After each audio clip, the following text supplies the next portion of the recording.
Assalamualaikum warahmatullahi taala wabarakatuh.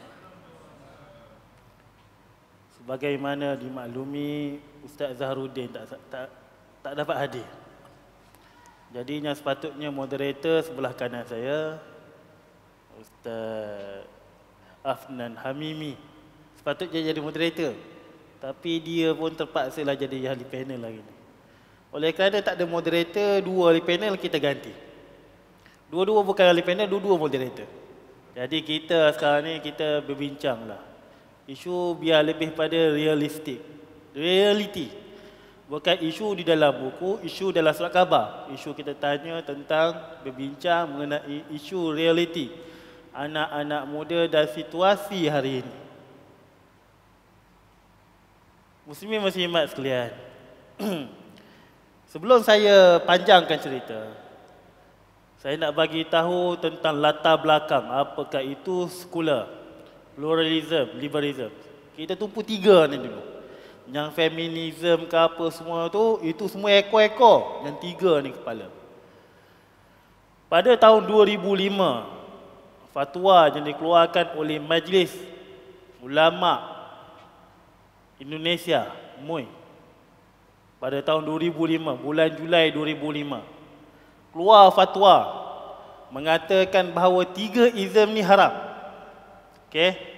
Pertama dia katanya pluralism. Pluralism ni kalau saya baca ni nanti nampak macam tak apa kata?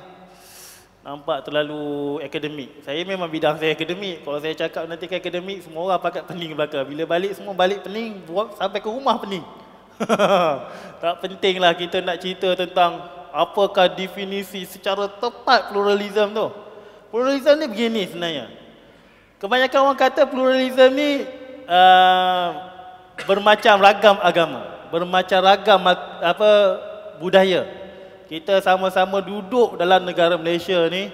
Kita ada Islam, kita ada Hindu, kita ada Buddha, kita ada kongsi raya, macam-macam. Kalau setakat multi agama, berbagai-bagai agama, berbagai-bagai budaya, kita tak ada masalah benda ni. Kita masyarakat majmuk ni tak ada masalah. Kita boleh sebut satu Malaysia, apa orang kata pun tak ada masalah juga. Cuma kalau ada masalah ni, masalah yang dikatakan kufur, terkeluar agama, apabila pluralisme itu bermaksud semua agama sama. Semua agama benar. Tak boleh satu agama pun mendakwa bahawa agama Islam je benar, tetapi Hindu pun benar. Lebih buruk, lebih teruk lagi. Dia tak cerita ni paling apa yang lebih teruk lagi. Nanti kita pergi syurga nanti. Jiran sebelah kita Tok Cha, bukan Tok Cha, nama dia Raja Gopal. Raja Gopal ada orang sini, nanti orang terasa pula. Raja Gopi pula lah. Raja Gopi. Nama kita sebelah ni Raja Gopi, nama dia. Dia masuk syurga juga. Kita terkejut. Tanya dia, aku masuk pintu syurga melalui pintu Ar-Rayyan, pintu orang puasa. Saya suka berpuasa. Hari ni saya puasa Ashura. Bukan main lagi. Kau ni pula masuk pintu mana? Dia kata aku masuk dengan pintu Hindu. Sampai begitu tafsiran golongan-golongan yang percaya pada pluralisme. Puak ni digelar apa? Puak ni digelar Islam liberal. Itu satu istilah. Istilah yang kedua yang diharamkan adalah istilah tentang liberalism. Liberalism ni apa pula ni? Liberalism antara kita diberi apa? Akal. Dan kita juga diberi wahyu walaupun kita bukan Nabi. Yang diberi wahyu Nabi Muhammad SAW sampai kepada kita. Kita pun ada wahyu. Untuk memahami wahyu tu, kita menggunakan akal. Jadi apabila berlaku pertentangan antara akal dengan wahyu, kita kata tak boleh tafsir semula. Nak tafsir semula supaya ikut akal dia, itu liberal. Itu liberal. Dia kata tak sesuai hukum makan syariah sekarang ni. Tudung pun tak sesuai. Nampak terlalu nak baik sangat. Dia kata nak jadi orang panggil nak jadi macam artis, pakai semua ragi-ragi. Ha. Apa ni? Kamu ni pakai macam ustaz. Yang pakai tudung semua pakai ustaz. Yang tutup aurat semua macam ustaz. Tak, orang yang otak macam tu memang ada di kalangan kita, anak-anak muda. Tapi yang degil ni, ulama kata tidak, dia pun kata lawan juga. Ini kebanyakannya golongan-golongan liberal. Yang golongan yang ketiga pula ni, yang ada wujud di kalangan kita, iaitu golongan secularism yang diharamkan juga. Secularism ini memisahkan agama tu daripada kehidupan. Kalau ulama-ulama dulu sebut, daripada dululah, kalau saya dengar sejak kecil lagi, orang tua lagi dengar lagi kecil lagi tak tahu, tentang slogan Islam itu apa? Islam itu satu kehidupan. Kita ni hidup beragama. Wacana-wacana kita hidup beragama, ataupun Islam is the way of life. Islam itu cara hidup. Dia dah, Islam tu duduk masjid. Yang nak mentadbir negara, sekular. Yang pentadbir negara bukan Islam. Sekular ni mudah cerita tak ada agama lah, tak beragama, dia pecah kan. Jadi sekular ni, kalau zaman dulu, yang tua-tua tahu, yang muda-muda mungkin tak tahu, tentang golongan komunis. Sekular habis, agama ditentang. Itu orang panggil sekular keras. Sekular yang lembut ni, macam mereka, dia suruh apa? Yang agama ni duduk masjid je. Kalau nak sembahyang, nak cerita agama, pergi masjid. Nak tazkirah, pergi masjid. Tazkirah tempat bola tak boleh. Masuk semua kat masjid. Jadi agama tu digeriji orang panggil, dipagar dengan pagar-pagar masjid. Keluar masjid jadi perangai jahat, jadi hantu. Masuk masjid baik je. Macam tu, dia nak macam tu. Jadi sebenarnya ini perangai-perangai Yahudi belaka ni sebenarnya. Tiga ni perangai Yahudi. Walan tadha ankal yahudu walan nasara hatta tattabi' millatahum. Golongan Yahudi dengan golongan Nasrani yang Kristian ni tidak akan reda dengan cara kamu hidup beragama sehinggalah kamu ikut cara dia. Yang ni saya nak passing kepada Ustaz Afnan. Apa caranya hidup masyarakat kita zaman ni? Kita tengok pada realiti. Bismillahirrahmanirrahim. Assalamualaikum warahmatullahi wabarakatuh. Alhamdulillahirabbil alamin wa bihi nasta'in wa nastahdihi wa nastaghfiruh wa na'udzu billahi min shururi anfusina wa min sayyiati a'malina may yahdihillahu fala mudilla lahu wa may yudlil falan tajida lahu waliyan mursyida. Rabbi shrah li sadri wa yassir li amri wahlul 'uqdatam min lisani yafqahu qawli. Subhanaka la ilma lana illa ma 'allamtana innaka antal alimul hakim wa la haula wa la quwwata illa billahil aliyyil azim. Terima kasih kepada sahabat saya Ustaz Megat Ati Allah yang break emergency. Saya ingat dia nak bentang lama lagi. Saya pun tunggu nak mencatat apa yang dia nak bentang tu.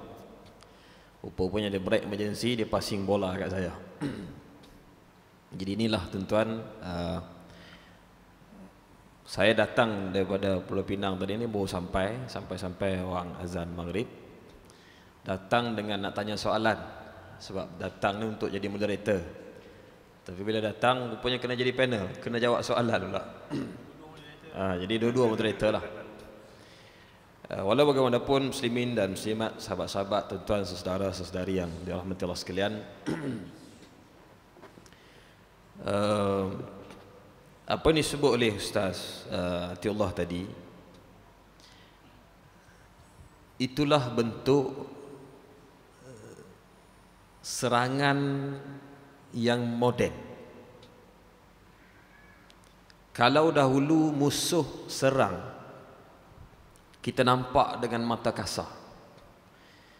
Tentera Islam sebelah sini, tentera musuh di sebelah sana. Perang Badar, tentera Islam 1000 tentera musuh tentera Islam 300, tentera musuh 1000. Perang Uhud, tentera Islam 1000, tentera musuh 3000. Nampak sebelah sini, sebelah sana.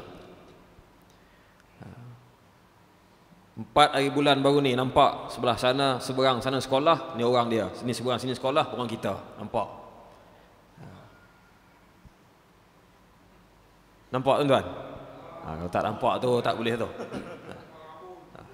Maknanya musuh kalau serang secara berdepan, kalau orang yang masuk perlawanan bola tengah padang stadium, yang jersey kuning, oh ini pasukan ini, yang jersey hitam pasukan ini, nampak? Tetapi apabila musuh melihat orang Islam yang diserang dengan kekuatan fizikal, walaupun jumlah musuh lebih ramai mengatasi jumlah tentera Islam, tetapi musuh sedar tentera Islam ini walaupun jumlahnya sedikit, jiwanya besar. Walaupun jumlahnya kecil, jiwanya besar.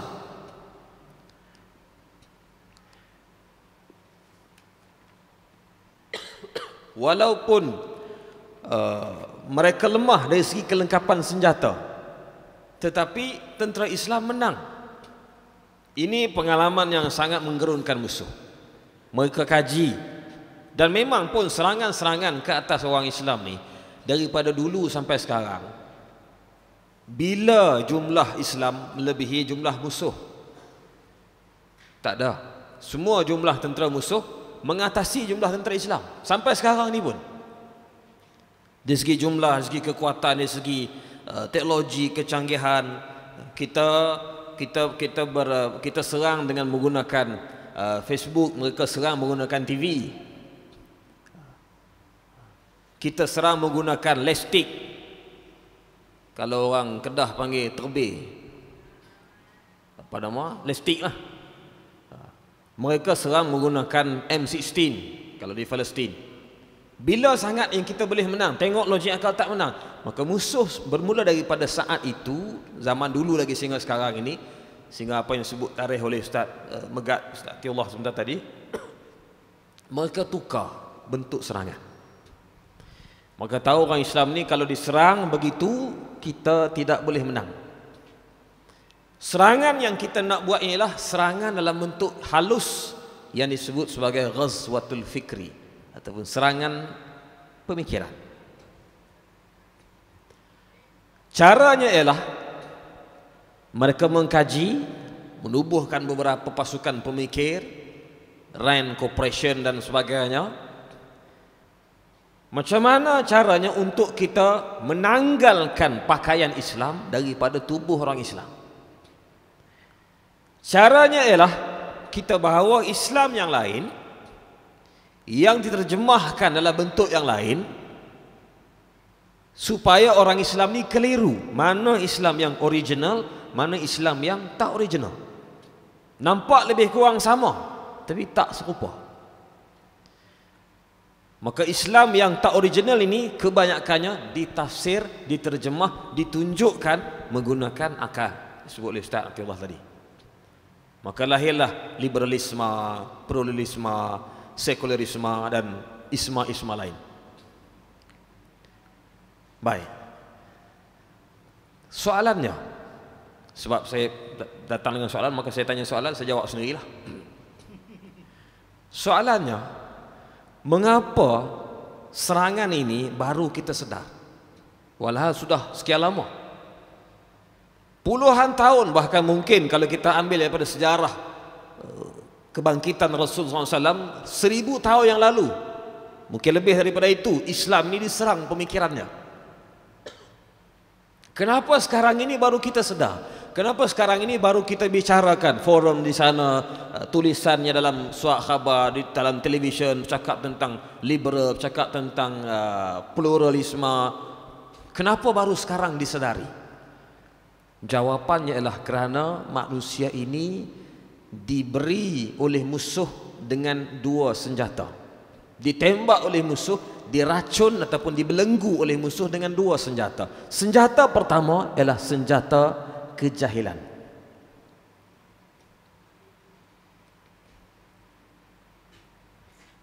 Di mana peluang tempat untuk kita nak tahu tentang serangan pemikiran ini di mana? Anak-anak kita di sekolah, seawal sekolah rendah, sekolah menengah,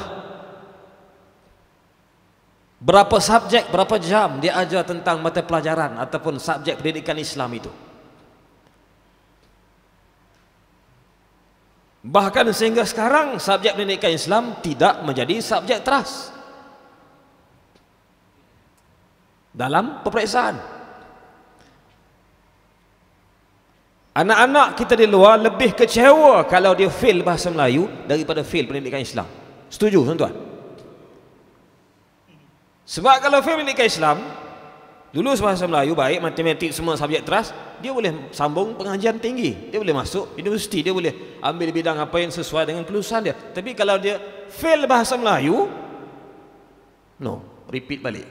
Sebab tu ada exam BM Julai, paper Julai, boleh repeat balik. Maka dalam dasar pendidikan yang dibuat, subjek agama tidak menjadi subjek teras. Baik, subjek agama Islam itu sendiri pun, kalau yang jadi guru tentu tahu sangat. Pendidikan Islam itu sendiri pun, apa yang belajar dalam pendidikan Islam itu? Bersuci, sembahyang, puasa, haji, lebih berkisar soal 5 rukun Islam tu. Seawal usia yang sekolah rendah itu, anak-anak kita telah dididik Islam hanya 5 ini saja. Islam hanya ini saja. Islam ini saja. Yang lain sudah ada sistem lain yang kita kena pegang sistem itu. Apa sistemnya? Itulah tadi, dia ambil sekular, dia ambil dan sebagainya. Oh, tuan-tuan perhati buku sekolah rendah. Kalau dia lukis gambar kartun, Acong, Mutu, bukan Raja Gopal tadi, Mutu, ataupun seorang lagi, nama perempuan seorang lagi, pakaiannya ada yang pakai seluar pendek, ada yang pakai skirt. Ini adalah bentuk kartun, lukisan biasa saja, tetapi ditanam daripada kecil. Inilah pakaian kita. Ini dalam aspek pendidikan.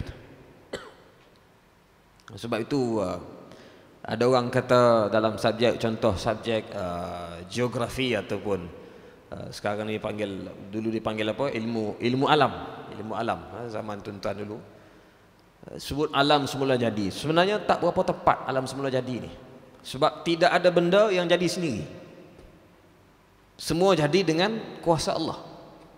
So bila alam semula jadi, lama-lama orang kata, oh ini alam ni jadi sendiri, so tak ada Tuhan.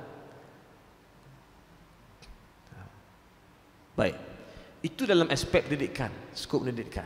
Sekolah menengah pun begitu. Yang jadi subjek terasnya ialah subjek-subjek yang lain, yang perlu, kita perlu juga subjek, memang sangat perlu matematik, sains, itu tak nafi. Tapi ilmu untuk menapis pemikiran asing ini tidak diajar secara langsung di peringkat pendidikan rendah ataupun menengah. Dia diajar di mana? Dia diajar di sekolah-sekolah agama rakyat. Dia diajar di mana? Diajar di pondok-pondok pengajian. Sebab itu banyak orang yang masuk sekolah agama, dia belajar tentang serangan-serangan pemikiran ini, belajar tentang ideologi-ideologi yang tak betul ini, dia tahu beza mana betul mana salah. Akhirnya dia keluar daripada sekolah, lepasan daripada pengajian dia jadi orang yang tidak sehaluan dengan pihak pemerintah.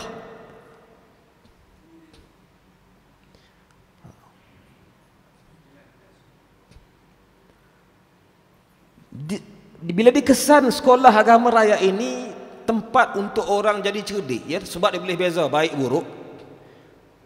Orang pun hantar nak pergi sekolah agama raya, Tidak berapa lama selepas itu sekolah agama raya ini tutup.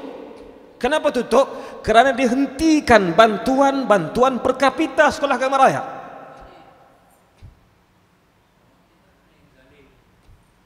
Tuan-tuan masih ingat?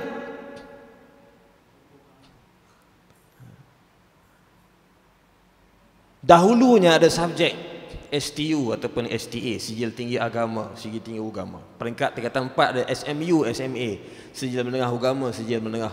Bezanya U dengan A. Setelah dirombak semula dasar ini, digantikan dengan STAM, STAM, Sijil Tinggi Agama Malaysia. Sebahagian besar daripada subjek-subjek yang ada dalam STU ataupun STA ini sudah dibuat.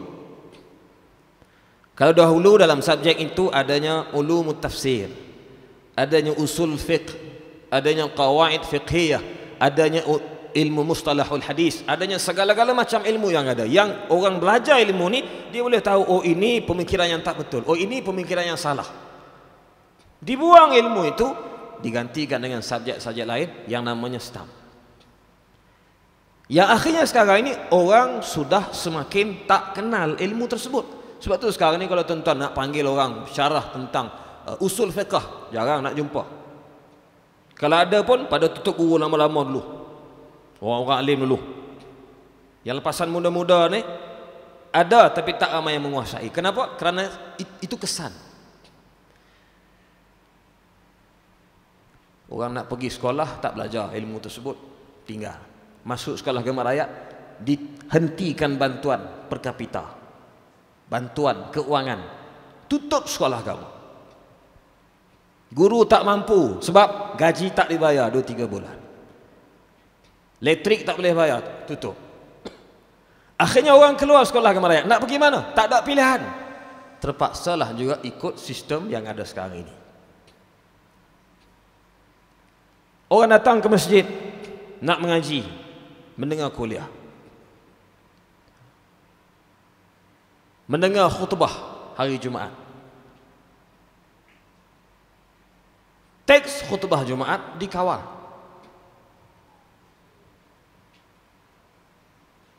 Tidak boleh sebut isu-isu yang dilihat tidak selari dengan pihak pemerintah. Kalau bercakap tentang soal sekularisme, sebut tadi sebagai contoh, oh ini nampak ni orang yang tak selari ni, akhirnya nanti khatib berkenaan akan dipanggil ke pejabat. Pegawai masjid yang jemput khatib itu tadi akan diberi surat tunjuk sebab. Orang ini akan disenaraikan hitam sekian. Ini tindakan yang dikenalkan. Akhirnya di masjid pun orang tak dapat ilmu yang baik. Di sekolah agama tak dapat sebab tutup. Kalau ada pun ikut silibus yang telah disediakan. Sekolah biasa tidak ada ilmu begini, pendidikan agama tidak jadi subjek teras. Akhirnya ke mana rakyat nak pergi?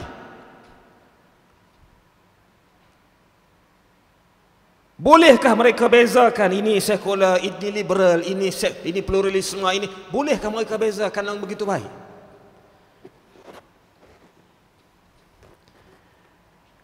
Di 50 tahun lebih negara kita merdeka, tetapi ke mana sebenarnya hala tuju rakyat ini nak pergi dari segi mentalitinya, dari segi kemampuan intelektualnya.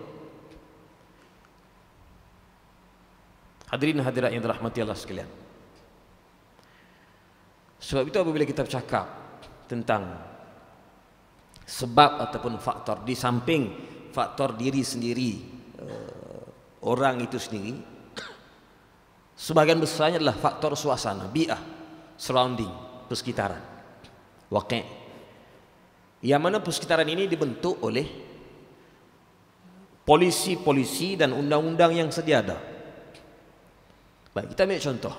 Dulu kalau berlaku kes jenayah dalam kampung kita, lalu tengok jam, orang pun berhenti mengelilingi rumah tu. Orang utara panggil duk kerumun rumah tu. Kita pun berhenti tengok, apa dia ni, ada apa? Ni tengok rumah dia ni, ada kawak masuk. Tentu tahu kawak tu apa dia? Kawak ni pencuri. Jadi di Kedah, Pulau Pinang, Perlis tak ada pencuri, alhamdulillah. Kawak ada.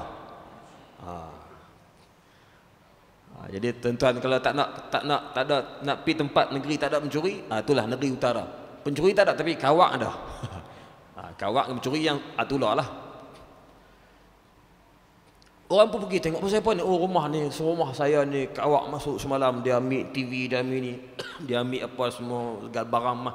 Ya Allah, siapalah buat kerja tak elok ni? Ya Allah, siapalah ni? Orang pun sembang. Oh, rumah dia semalam pencuri masuk, hilang sekian. Orang jadi pelik sebab jarang berlaku kejadian curi ni pecah rumah. Sekarang orang tengok rumah tu, sebab ramai rumah tu buat apa? Semalam mencuri masuk. Oh, mencuri banyak hilang. Adalah sikit-sikit 1,000. 1,000 biasalah, dari itu hilang 5,000. Tak apalah, buat report polis je lah. Pergi. Dia dah rasa biasa. Relax. Tak ada siapa. Tuan rumah pun balik-balik tengok. Oh, nasib baik lah hilang 1,000. Kalau hilang 5,000, biasa. Dulu dengar kes bunuh, ya Allah, Masya Allah, marah ni. Ya Allah, kenapa jadi ni? Siapalah buat perbuatan ni? Sekarang dengar kes bunuh, oh, mati pula hari ni. Allah, siapa? Kat mana mati? Oh, bank. Mana? Ambank. Oh, tengok, oh, mati pula kat mana? Kat Pahang. Siapa dia? Oh, ketua pengawal penguatkuasa Jaib. Oh, mati pula. Oh, tengok nanti siapa pula nak mati? Nabi sebut akhir zaman orang akan melihat maksiat sebagai perkara yang biasa.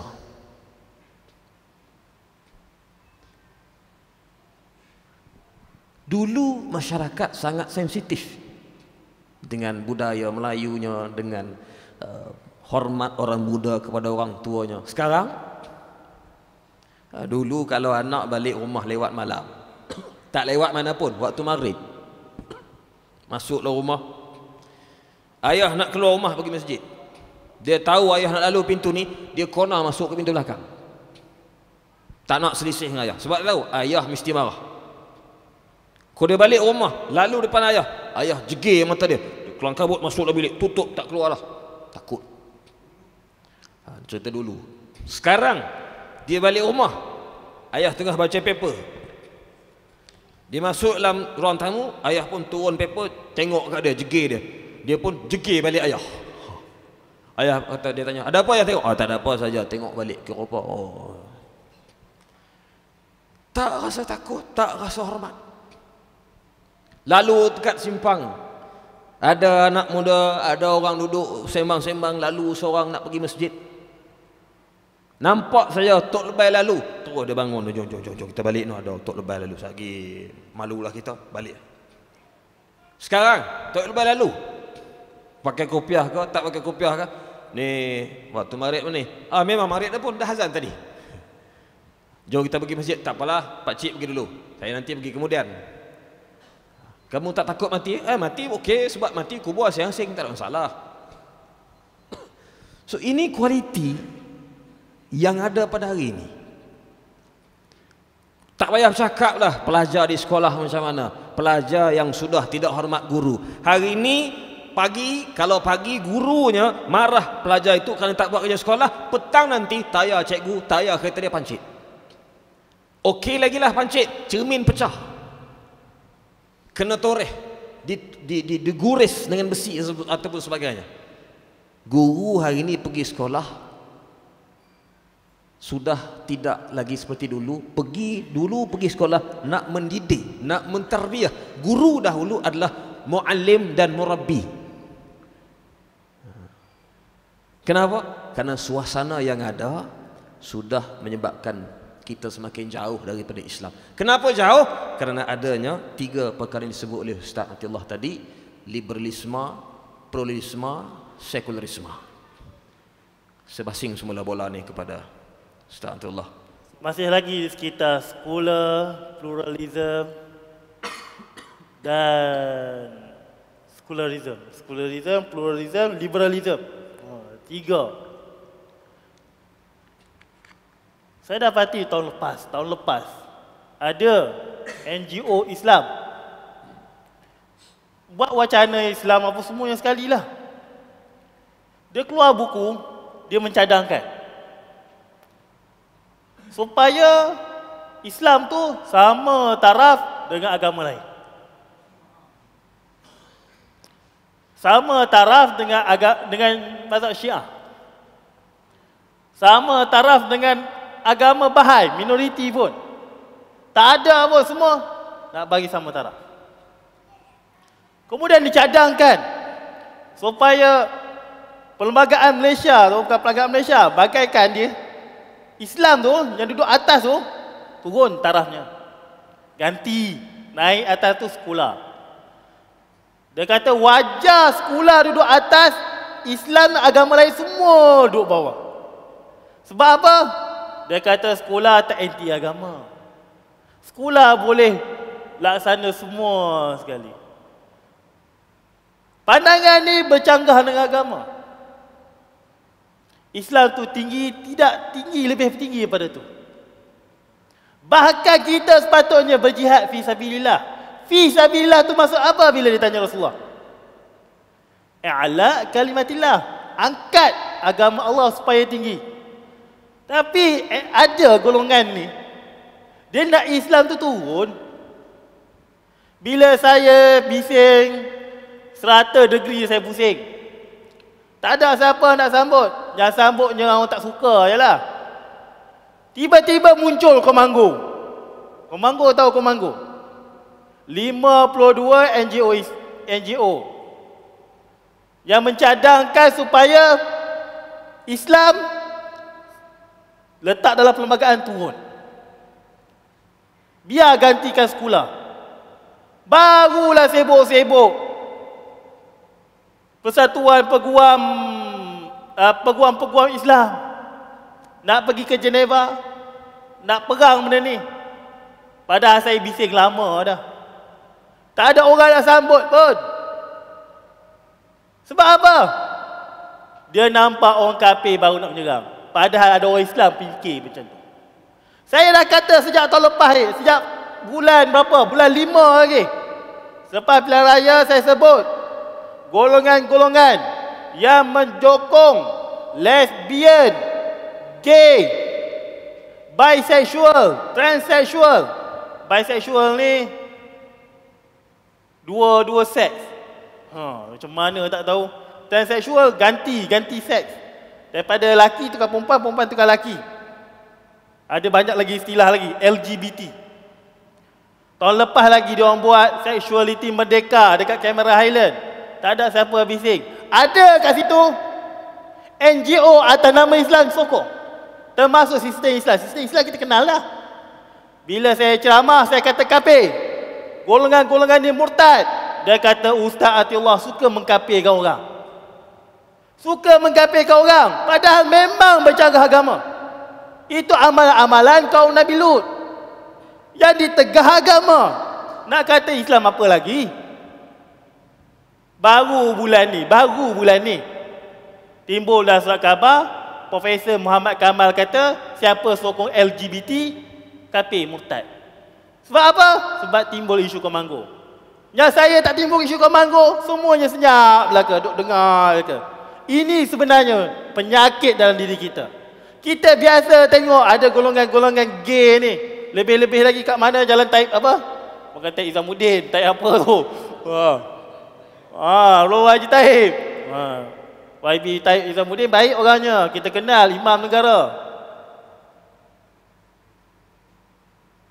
Sampai begitu sekali. Bahkan bukan sekadar tu.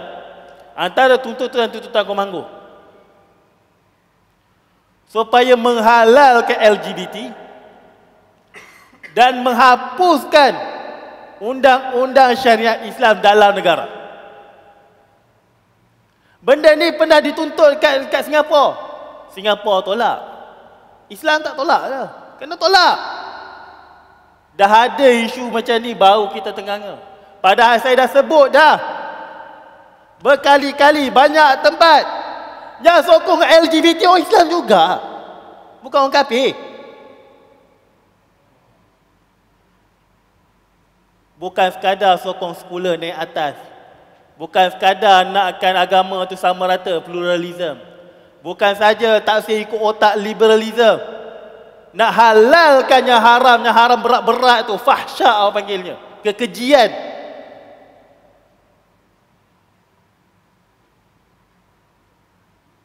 Yang dua alam, dengan laki boleh, dengan perempuan pun boleh.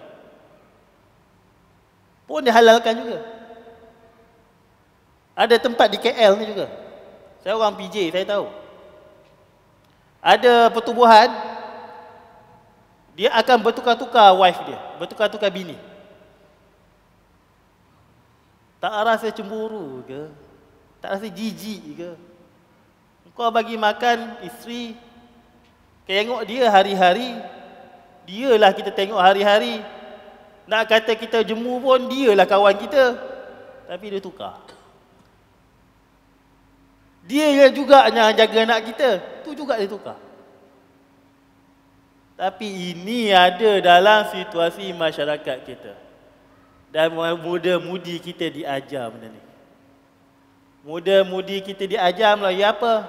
Melalui Twitter, melalui Facebook. Kalau kita tanya pada tuan-tuan sekarang ni, tuan-tuan ni semua sini, kita ni semua orang bandar ni. Ni orang bandar semua ni. Saya pun orang bandar. Saya orang PJ, orang kampung lindungan. Saya kenal pakcik apa Wak Kasiran. Orang Kelana Jaya. Saya orang sini.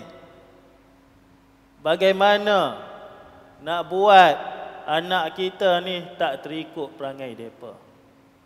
Orang Islam pun lawan Islam sekarang ni. Kalau di negara-negara luar negara, saya cerita luar negara ni, kita tengok Husni Mubarak jatuh. Kita tengok Ben Ali jatuh. Semua tu puak-puak yang tak sokong syariat Islam jatuh tiba-tiba. Islam nak naik. Yang kita tahu baru-baru ni, general tentera jatuhkan balik. Tapi apa berlaku di Tunisia? Yang naik tu parti Islam tak nak jalankan hukum akan syariat. Sebab apa? Termakan dengan idea barat, mengatakan bahawa syariat ini tak sesuai. Jadi terkeluarlah daripada mulut presiden dia sendiri, syariat Islam memecah belahkan kami, tetapi agama Islam menyatu padukan balik kami. Ini idea-idea kufur, idea-idea sekolah. Dan presiden tersebut tanpa segan silu menyebut bahawa sekolah perlu dalam negara. Padahal semua tahu, ulama semua tahu bahawa sekolah adalah haram. Sebab apa? Sebab yang paling jelas sekali, dia meminggirkan agama, meminggirkan syariat. Kalaulah kita hidup pada zaman Abu Bakar. Pada zaman Abu Bakar, Omar pernah tanya, Omar protes. Dia kata, ya wahai Omar, kamu memerangi orang-orang murtad, saya sokong. Tapi sekarang ni kamu memerangi orang Islam yang tak nak bayar zakat. Pakat-pakat ramai-ramai tak nak bayar zakat. Kita bayar zakat pada zaman Rasulullah. Sekarang Rasulullah tak ada. Sekarang ni Abu Bakar, kita tak payah bayar zakat. Abu Bakar sebut radhiyallahu anhu, "Lau mana'uni aqalan kanu ya'duna fi Rasulillah laqataltuhum." Jikalaulah mereka itu pernah bayar walaupun sebesar ikol. Ikol ni yang kalau orang Arab pakai yang yang ada gulung tu kan. Itu dipanggil ikol. Tujuannya nak ikat kaki unta. Unta kalau letak dekat lutut dia, dia tak bangun dah. Sembelih begitu ya, sembelih dengan duduk. Unta tu sembelih dengan duduk. Kalaulah sebesar tu yang pernah dia bayar pada zaman Rasulullah, saya akan memerangi dia. Sebab apa? Dia bukan sahaja, walaupun dia kata dia syahadah, tapi dia telah membuang sebahagian pada Islam, iaitu zakat. Kena perang habis-habisan, sehinggalah semuanya seluruh semenanjung Arab kembali pada Islam. Tetapi kita sekarang ni, tak kira golongan yang duduk dalam Islam, luar Islam, tak kira mana-mana sekalipun, dalam parti sebut syariat Islam, takut. Oh tak apa, penting menang pilihan raya. Syariat Islam belakang letak kira. Ini semuanya adalah pemikiran-pemikiran sekular. Ramai orang tak faham, ramai orang kata sekular ni pisahkan agama je. Tak, kita pisahkan diri kita daripada syariat. Kita tanya diri masing-masing, di rumah masing-masing, betulkah kita pisahkan diri daripada syariat agama Allah? Bila bab pergi masjid memang Islam, bila buka TV Islam kita hilang. Sekali kopi habis tercabut. Bila kita dengan kawal semua dengan baik, bila kita depan Twitter bukan makin hamun lagi. Kita ada dua watak. Watak Islam, watak tak Islam. Yang inilah berlaku dalam order Modi sekarang. Yang kita katakan kecelaruan, orang panggil kecelaruan identiti. Ini sebenarnya. Nak seks bebas, budak-budak muda ni ramai. Tapi sekarang ni diorang nak seboleh-bolehnya. Kahwin laki sama laki, perempuan sama perempuan boleh dibuat dalam pejabat agama. Tapi pejabat agama Islam memang tak nak lah. Pejabat agama apa di Kristian tu, di gereja-gereja dia nak boleh kahwin juga. Ini semuanya dipanggil kebejatan sosial. Kita sedar ataupun tidak, benda ini berlaku di keliling kita. Baru-baru ni, bukan baru, tahun lepas lagi, tentang Irsyad Manji. Kita pernah dengar tak Irsyad Manji? Pernah dengar tak? Masuk dalam TV7 kan? NTV7 berkali-kali. Orang TV7 cari saya kat UFI, tak jumpa-jumpa. Lepas tu kerani saya sebut, Ustaz, orang NTV7 cari awak. Sebab apa? Pasal isu Irsyad Manji. Dia tak jumpa saya. Sebab saya bidang saya bab kaji pemikiran ni. Dia kata sepatutnya kita memberi kebebasan kepada anak-anak semuanya sekali, kita bagi bebas. Tak kira nak seks bila, bila boleh. Nak tukar agama pun boleh, bebas.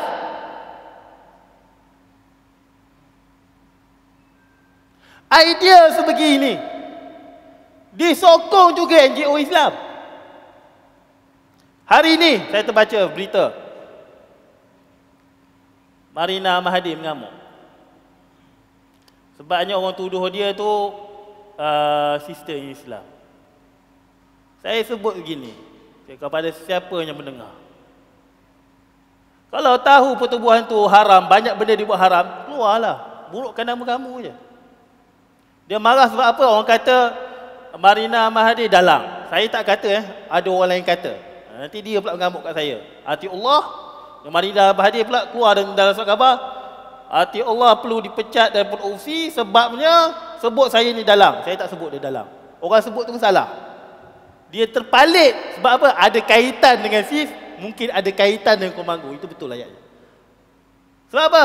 Dia antara orang besar yang duduk dalam SIS, sistem Islam. Yang bawa isu-isu Komando ni, sistem Islam antaranya. Amnesty, hak asasi manusia. Siapa-siapa yang terlibat tu, keluarkanlah diri. Yang terlibat dengan NGO Islam yang saya kata ni, nak suruh saya sebut, siapa ni? Puak-puak ni. Institut Renaissance Front. Orang Islam yang tubuhkan. Saya baca bakalah tulisan-tulisan dia. Sesiapa saja yang terlibat, sama ada YB, mana-mana parti sekalipun, jangan terlibat. Buruk nama kamu, buruk nama parti. Begitu juga, itu saya sebut IRF. Yang tadi saya sebut SIS. SIS ada kaitan dengan UMNO. Keluar puak-puak ni daripada buruk nama UMNO. Keluarlah daripada SIS ni. Jangan bagi sokongan terus. Ada lagi golongan, saya sebut golongan Institut Kajian Dasar. Mengikut kajian Profesor Muhammad Kamal, puak ni pun puak liberal. Dia nak kenal, dia nak bincang tentang syariat Islam, wajar atau tidak. Dia buka video dulu. Buka video cerita pasal dekat Afrika sana, seorang perempuan kena baling batu sebab direjam ikut syariat Islam. Dia kata kesiannya orang yang baling batu tu. Semua orang tak kesian ke? Inilah Islam nak bawa, dia kata. Jadi orang yang dengar tu, buruknya Islam macam ni. Puas ni IKD. Siapa yang terlibat dengan IKD ni? Keluarkan diri. Jadi sesiapa juga kita kena cek 52 NGO ni. Termasuk Persatuan Tadika Selangor. Kita hantar kat Tadika Selangor.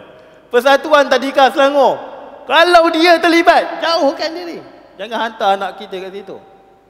Kita bertanggungjawab di depan Allah. Kita hantar ke mana? Tengok sikit anak-anak kita. Kita hantar ke mana?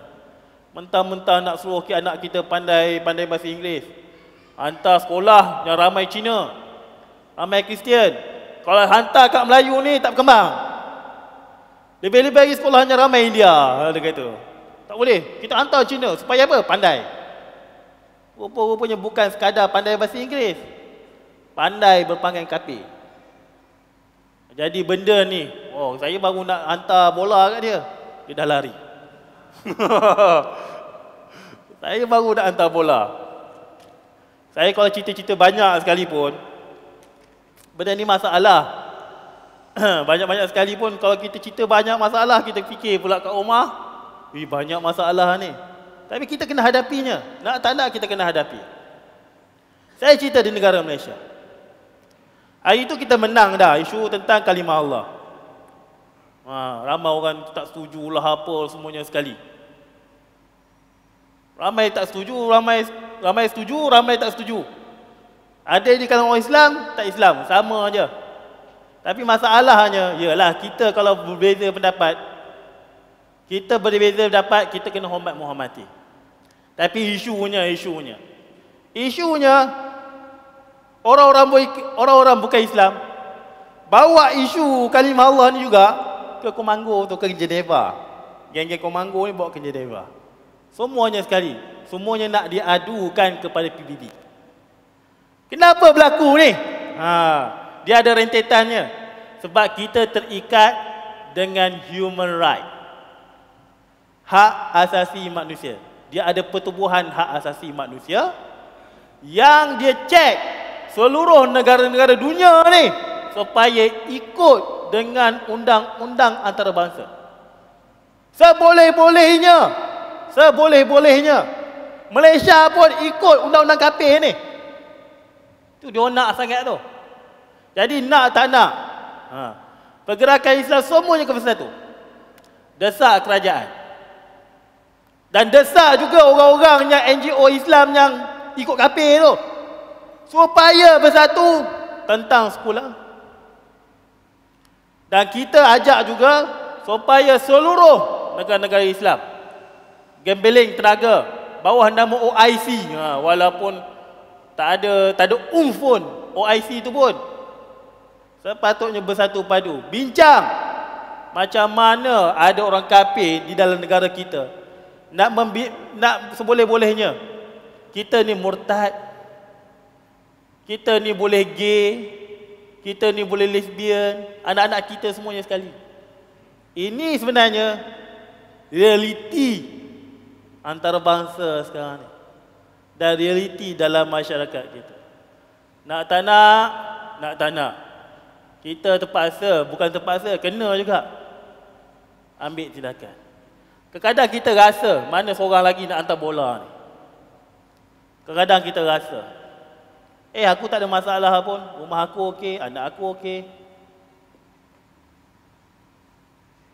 Kalau jadi isu anak Bukhari tu, ingat lagi isu anak Bukhari tu, Aisyah dididik dengan didikan agama, sejak kecil lagi dibawa lari, baru kau tengah-tengah. Inilah sebenarnya dia nak. Dia nak seboleh-bolehnya murtad anak kita tu semudah-mudahnya. Padahal banyak kes dah sebenarnya. Brickfield pun dekat kan. Gereja Brickfield isu kan. Dekat sini je Brickfield, mana? Situ. Kita orang KL, kita tahu. Jadi saya serahkan bola. Kita bincang lagi tentang isu-isu pemikiran anak-anak muda ni. Yang semua yang orang tua tu kena ambil tahu. Isu ini adalah isu global, isu negara, dan bukan isu ustaz. Yang nak berjerit saja bukan ustaz, Ni semua ni sepatutnya kena menjerit. Sepatutnya semua boleh jadi ahli panel depan ni. Semua bercakap. Supaya kita tahu dan kita pula memperjuangkan supaya Islam tu memang benar-benar tertegak. Bukan kita buat main-main. Kita serahkan kepada. Terima kasih Ustaz Atiullah. Nampak dia macam marah tapi dia nak nasihat tu sebenarnya. Jadi memang itu gaya dia punya style, trend dia. Baik, tuan-tuan dan puan-puan muslimin muslimat yang dirahmati Allah sekalian. Tadi saya sebutkan ada dua senjata yang digunakan musuh. Pertamanya ialah kejahilan. Senjata yang kedua yang digunakan musuh untuk melalaikan kita daripada mengambil serius soal apa yang disebut sebagai bentuk-bentuk serangan pemikiran tadi, ialah senjata kemiskinan.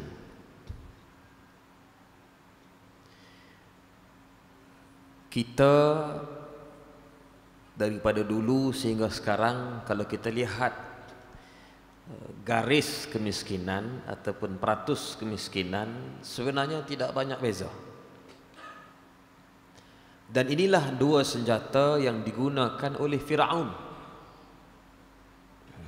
yang memperbodoh-bodohkan rakyat, menakut-nakutkan rakyatnya, membiarkan rakyatnya terus jahil dan menakutkan rakyatnya dengan kemiskinan. Baik, anak muda hari ini, kita sendiri pun yang tidak muda pun, disibukkan urusan kita seharian ini dengan urusan karier, kerjaya. Duduk di Tanjung Malim, pulang ke PJ. Biasa. Kerja kat mana? Tanjung Malim. Rumah PJ. Oh, okey, dekat lah tu. Saya duduk kat Ipoh, Tanjung Malim, dekat lagi. Ada yang duduk di Penang, sekolahnya mengajarnya di Taiping, 200 km ulang alik. Sekarang ni jadi biasa duduk jauh. Kenapa? Yang penting ada kerja. Kenapa? Kerana hari ini rakyat, khususnya anak muda, dibebankan dengan bebanan hutang dan kos sara hidup yang sangat tinggi. Kamu belajar je masuk je sekolah, hutang. Masuk universiti, hutang. Habis universiti, bayar hutang. Tak bayar hutang, blacklist. Bila blacklist, nak buat pinjaman, tak boleh. Nak kahwin, duit tak cukup, pinjam lagi. Banyak mana hari ini orang yang kahwin buat loan, personal loan, 10,000, 50,000. Bila kahwin tak cukup duit, pinjam bank, pinjam orang. Kahwin tu di atas duit pinjaman. Barangkali itulah sebabnya berlaku kebanyakannya rumah tangga anak muda hari ini huru-hara, sebab tidak ada keberkatan. Maka hari ini suasananya hari ini, orang muda, baik orang, khususnya orang muda lah, kita cakap tajuk malam ini untuk orang muda, mereka disibukkan dengan soal nak mengejar harta. Ya, itu harta penting, harta perlu.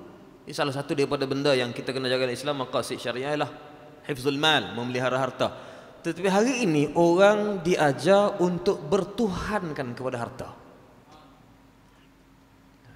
Ini bentuk penyembahan abad moden. Dulu orang sembah berhala, sekarang orang sembah harta. Dan benar, ya, Nabi sebut dalam satu hadis yang dimuat dalam 40 hadis akhir zaman. Akhir zaman nanti umat aku akan berjual beli ini tumbuh macam cendawan, berniaga, dan isterinya ataupun perempuan itu akan membantu lelakinya untuk berniaga. Kenapa? Nabi membayangkan akhir zaman ini ekonomi sangat sempit. Kenapa? Kerana orang sudah meninggalkan sistem ekonomi Islam. Hanya ambil sejuzuk, sikit sebahagian laksana, sebahagian lagi tinggal. Hari ini siapa peduli tentang perkara macam ini? Nak bandingkan dengan jumlah rakyat kita yang ada, anak muda yang ada, siapa yang peduli dengan masalah apa nak jadi pada nasib 10 tahun akan datang, nasib negara, nasib umat, nasib anak-anak? Siapa peduli? Kita ya. Dan kita peduli sekalipun, apa kita boleh buat? Boleh pergi ke tepi jalan bagi tahu, oh ini tak boleh, ini salah, ini tak boleh, ini sesat, ini tak boleh, ini kafir, macam Ustaz Allah sebut tadi. Tu ganas tu. Ada orang boleh terima, ada orang sebahagian besar tak boleh terima. Tidak dapat tidak, mesti dilaksanakan dengan bentuk kuasa pemerintahan. Hadirin yang dirahmati Allah sekalian. Saya sebut tadi serangan pemikiran oleh musuh mengambil Islam dalam bentuk bukan wajah yang sebenar. Salah satu daripada ibu kepada liberalisme dan isma lain tadi ni, ibunya salah satunya ialah namanya post-Islamism. Satu pemikiran yang dipanggil post-Islamism. Ini semua pemikiran. Secara mudahnya, post-Islamism, Islamism ni maknanya orang yang, ni kena tanya ahli akademik lah, pasca Islamism, pasca Islamisme. Maknanya dulu era Islam ini rigid, berkuasa, orang nampak Islam ini sekarang ni Islam ini agak kata boleh dikatakan agak boleh longgar. Itu pahaman dia. Islamism itu sendiri pun istilah yang tak betul, salah. Sebab Islam tak boleh sandar dengan mana-mana lain. Islam lah. Baik. Di bawah pemikiran post-Islamism ini, dia lahir 3 prinsip yang dia perjuangkan. Satu, prinsipnya yang pertama ialah mempertahankan ataupun mereka mengambil majoriti adalah kuasa penentu segala-gala. Saya ulang balik. Pemikiran ini satu, pada dia apa yang majoriti orang nak, yang itulah yang kita kena buat. Majoriti sebahagian daripada sistem demokrasi. Islam tidak menolak demokrasi. Demokrasi ada dalam Islam. Tetapi demokrasi yang dibenarkan dalam Islam ialah demokrasi yang bukan pada benda-benda yang dipanggil qat'id dilalah. Dalil yang telah pun qat'i itu tak boleh bincang. Adapun benda-benda pelaksanaan, teknikal, strategi, furu', ini benda boleh bincang. Perbincangan ini menggunakan pakai pendapat majoriti. Nak berperang, perang ni wajib kalau ambil iktibar zaman Rasulullah SAW. Baik, lawan musuh wajib. Cara lawan bincang. Maka Nabi pun bincang dalam mesyuarat, dalam Madinah ke luar Madinah. Ini bincang. Majoriti nak luar Madinah, perang Uhud. Maka dipakai pendapat majoriti dalam soal menentukan tempat nak berperang di mana. Bukan nak menentukan nak berperang ataupun tidak. Baik. Maka sebab itu Islam terima demokrasi selama mana dia tidak menyentuh soal dasar Islam yang dipanggil dalil-dalil yang qat'i ataupun qat'i dilalah. Jadi ini tertolaklah sebahagian daripada kalangan kita yang menganggap demokrasi ini sistem kafir. Tidak. Bukan semua benda yang orang kafir buat tu tak betul. Kalau semua benda yang orang buat tu tak betul, kita barangkali tak boleh naik kereta hari ni. Benda yang baik kita ambil al-hikmatu dhalatul mu'min. Nabi sebut barang hikmah ini benda tercicir daripada orang beriman. Mana kamu jumpa kamu ambil. Baik. Nombor satu tadi disebut majoriti adalah segala-gala. Ini pemikiran yang salah. Ya, sistem pemerintahan negara kita hari ini mengambil kira kuasa demokrasi, kuasa yang sistem yang tertinggi.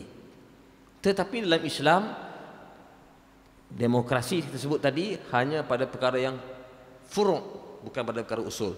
Contoh, masjid kita ni katalah nanti akan berlaku renovation. Buang tiang ni, besarkan dinding sampai ke belakang, aircon sebagainya. Itu pun bergantung pada sumbangan tuan-tuan dah bagi. Okey, kemudian kontraktor kata baik kita akan mula pembinaan renovation masjid ni keseluruhan, total semua sekali. Masjid ni kita akan mula bulan 12 Disember tahun ni. Contoh. Tapi kalau jadi sungguh, alhamdulillah. Baik. Kemudian kontraktor kata dekat Tok Imam, jadi masjid ni kita tak boleh sembahyang lah Tok Imam, sebab kita akan untuhkan semua sekali. Kalau buat sikit-sikit susah. Jadi Tok Imam pun fikir nak sembahyang kat mana. Tok Imam pun tanyalah pada jemaah. Datang hari Jumaat, Jumaat penuh sampai keluar. Sidang Jumaat sekalian, hari ini kita akan melakukan undian. Oleh kerana masjid kita nak buat renovation, proses pembaikan, baik pulih, maka kita tak boleh lagi sembahyang di sini selepas ni sebab masjid kita ni akan roboh. Jadi untuk minggu depan, Jumaat minggu depan, yang setuju kita tak sembahyang Jumaat, angkat tangan. Semua angkat tangan. Daripada depan ni sampai belakang semua angkat tangan. Yang nombor 1 angkat tangan orang belakang sekali. Angkat tangan. Setuju. Baik, yang tak setuju, kita tangguh Jumaat, angkat tangan. Adalah dalam 10 orang. 10 orang tu pun semua datang kuasa masjid. Oh baik, oleh kerana majoriti nak kita tangguh sembahyang Jumaat, maka dengan ini diumumkan minggu depan dan minggu-minggu seterusnya Jumaat di masjid ataupun di sini ditangguhkan. Sekian, terima kasih. Kenapa tangguh? Sebab apa? Pejabat agama tanya, majlis agama tanya, sebab apa ni tangguh Jumaat tak buat Jumaat ni? Sebab majoriti penduduk Korea nak tangguh Jumaat. Kan kita pakai majoriti.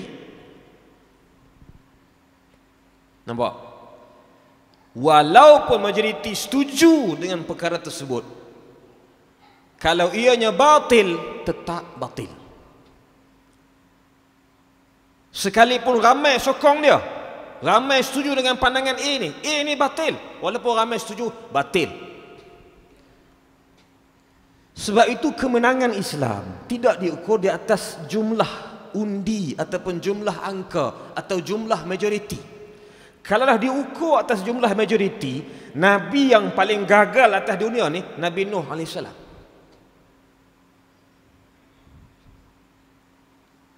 Walam yazid du'ai illa firara. Inni da'autu qaumi laylan wa nahara walam yazid du'ai illa firara. Siang malam aku ceramah, ya Allah, kempen masuk rumah ke rumah. Siang malam ni cerita pasal Islam, cerita pasal dakwah, cerita pasal Allah, cerita pasal keesaanmu. Walam yazid du'ai illa firara. Seorang pun tak masuk ahli. Anak isteri dia pun tak bantu dia. Dia seorang. Berapa lama Nabi Nuh dakwah? 900 tahun lebih. Hampir 1000 tahun. Seorang dia, Nabi Nuh. Dialah moderator, dia dah panel kalau ceramah. Sebab dia seorang. Dialah buat iklan, dialah buat banner, semua dia seorang. Kalau kita nak ukur jumlah, maka bolehkah kita kata Nabi Nuh ni salah? Oh, Nabi Nuh ni bawa dakwah yang tak betul. Kenapa? Sebab seorang pun tak ikut, majoriti tak ikut dia, majoriti ikut kita. Yang salah ni? Tidak. Majoriti bilangan tidak boleh menentukan siapa salah, siapa benar. Mungkin itu atas perkiraan, atas kertas, kiraan manusia. Tapi sisi Islam, majoriti ataupun demokrasi bukanlah keputusan tertinggi menentukan sesuatu dasar. Fahaman yang kedua yang cuba dibawa oleh pemikiran post-Islamism ataupun pasca-Islamisme ini ialah memperjuangkan hak kesaksamaan gender. Itu yang lahirnya Sisters in Islam dan beberapa NGO lain yang disebut oleh Ustaz Atiyullah tadi. Pada mereka,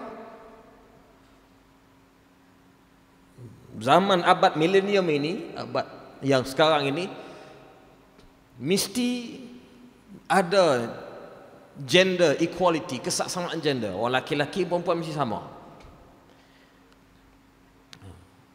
Sebab itu Aminah Wadud jadi imam sembahyang Jumaat. Sebab pada dia orang laki-laki perempuan sama. Dia sembahyang Jumaat jadi itu imam kat depan. Bayangkan belakang itu makmumnya laki-laki. Kalau dia itu imam tu sujud macam mana? Melihat pada bentuk perempuan dan sebagainya. Ini benda yang jelas bersanggah.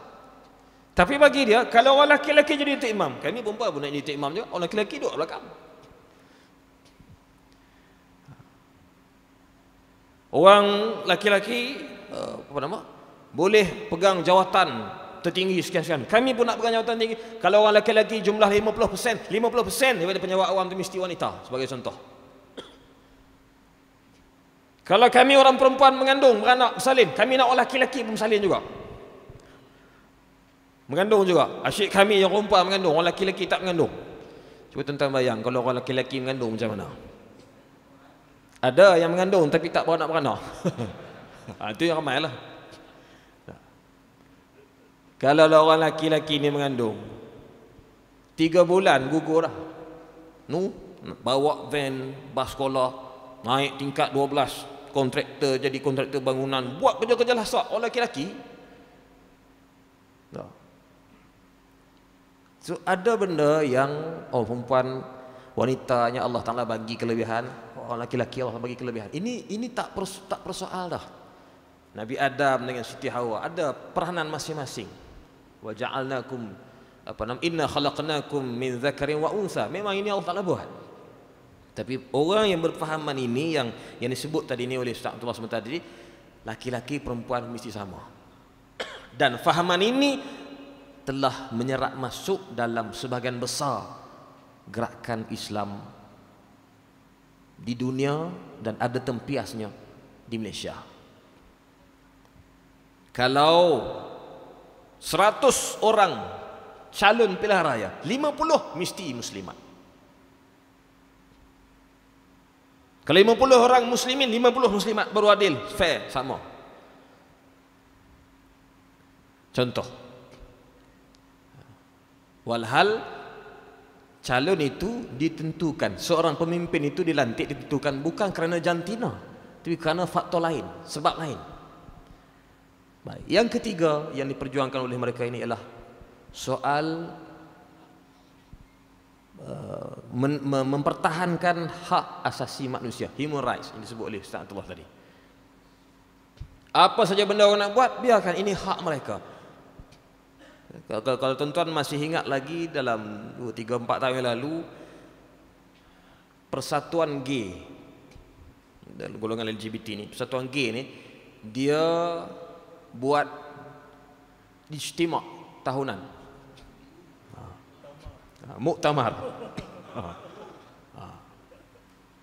di sekitar Selangor, Kuala Lumpur ni, saya tak pasti di mana.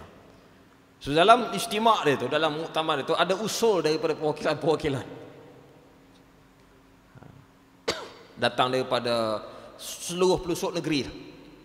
So negeri-negeri ni kata, kita ni ada banyak tempat di negeri ni, ada negeri ni, saya tak sebut nama negeri lah. So apa kata kalau hari ni kita luluskan satu usul, kita gabungkan semua pertubuhan kita ni supaya jadi satu organisasi, kita tubuhkan jamaah gay. Dia pun, orang gay ni pun nak tubuh jamaah, kita tak mau masuk jamaah, pelik tuan. Dia minta didaftarkan dengan ROS, Registration of Society, ataupun mana-mana pihak yang authority untuk daftar, supaya ada pertubuhan gay ni peringkat kebangsaan secara sah. Dia boleh buat pinjaman bank, boleh buat program, boleh buat banner, boleh sewa tempat, boleh buat kompleks, boleh ada premis sendiri, boleh ada organisasi sendiri, boleh ada musyarak agung tahunan sendiri, dan macam-macam pertubuhan NGO yang lain buat. Dia minta begitu. Bila dia minta, maka jadi kontroversi. So ada di kalangan orang-orang yang menjawab kontroversi ini, dia jawab, kalau dia minta, kita kena bagi, sebab ini hak mereka, ini hak asasi mereka, kita kena hormat mereka. Seperti mana kita minta orang hormat hak asasi kita, kita juga kena hormat hak asasi mereka. Dan orang yang cakap ini juga adalah orang yang sembahyang macam kita, mengucap kalimah la ilaha illallah macam kita, warna kulitnya lebih kurang kita, dan semuanya sama macam kita, tetapi dia memahami Islam melalui akal, tidak berlandas kepada wahyu. Ini satu perkara yang saya sebut tadi, 3 perkara. Satu, mereka ini beriman dengan demokrasi, kalau kita boleh guna istilah beriman tu, mana mereka lebih berpegang, mempercayai dengan demokrasi majoriti melebihi segala-gala. Sedangkan Islam tidak. Islam mengambil demokrasi sebagai sebahagiannya, sebahagian pelaksanaannya dalam perkara furu', bukan perkara usul. Menolak terus demokrasi pun tak betul, salah. Demokrasi diambil mengikut lunas-lunas dan panduan Islam. Yang kedua, mereka tadi memperjuangkan hak kesaksamaan gender. Berlaku dengan Aminah Wadud dan sebagainya itu dulu. Sekarang masih berlaku, fahaman ini masih merebak dan menyebar dan tersebar. Yang ketiga ialah mempertahankan atau memperjuangkan hak asasi manusia, human rights. So ini tiga perkara ini yang jelas bercanggah dengan Islam, dan kita mesti memerangi pahaman-pahaman yang tak betul ini. Baik, cara nak perang, cara nak membantras. Pertama, pada pandangan saya ialah mesti diberi kefahaman ilmu pengetahuan yang menyeluruh tanpa ada tapisan, sekatan ataupun halangan.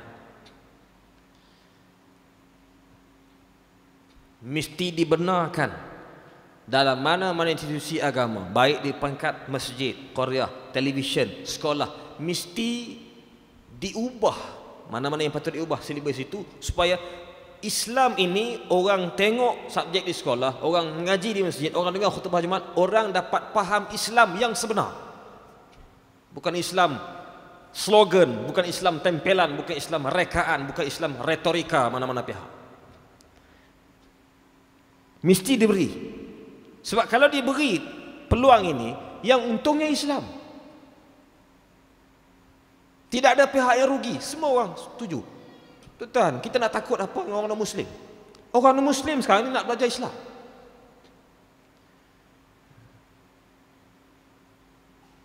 Yang cuba dibuat sekarang ni, pahaman-pahaman liberalisme sebagai contoh ni, ialah melaksanakan kuasa politik tanpa syariat. Kenapa? Kalau kita laksana syariat, orang bukan Islam takut, lari jauh. No, tak betul. Orang bukan Islam setuju dengan undang-undang pelaksanaan syariat Islam. Ustaz Nik Zawawi, tuan-tuan kenal, Terengganu. Dalam satu forum dia buat di Sabah, dalam sebuah dewan, forum itu semuanya orang bangsa Tionghoa, Cina. Dia terangkan tentang pembayaran diat, denda bagi hukuman qisas. Denda yang dibayar oleh pesalah itu dibayar kepada keluarga si mati mengikut undang-undang Islam. Undang-undang sivil yang ada hari ini, denda dibayar kepada siapa? Keluarga si mati atau pada kerajaan? Dibayar kepada kerajaan. Keluarga si mati dapat apa? No, tak dapat apa. Dia keluar belanja, bayar yuran guaman, ulang alik tiket dia ataupun kos dengan pengangkutan, itu dia kena keluar belanja. Dapat, tak dapat. Kalau ada insurans, dapat. Tak ada insurans, tak dapat. So poin tentang bayaran diat ini, salah seorang peserta bukan Islam tertarik. Dia bangun tanya soalan, dia pakai skirt. Betulkah apa yang Ustaz sebut tadi, kalau kita punya keluarga mati kena bunuh, ikut undang-undang Islam, denda tadi dapat pada keluarga, tak dapat pada kerajaan? Betulkah begitu Islam? Ustaz Nik Zawawi kata betul. Kalau betul macam ni undang-undang Islam, kita orang bukan Islam setuju undang-undang Islam dilaksanakan segera serta-merta.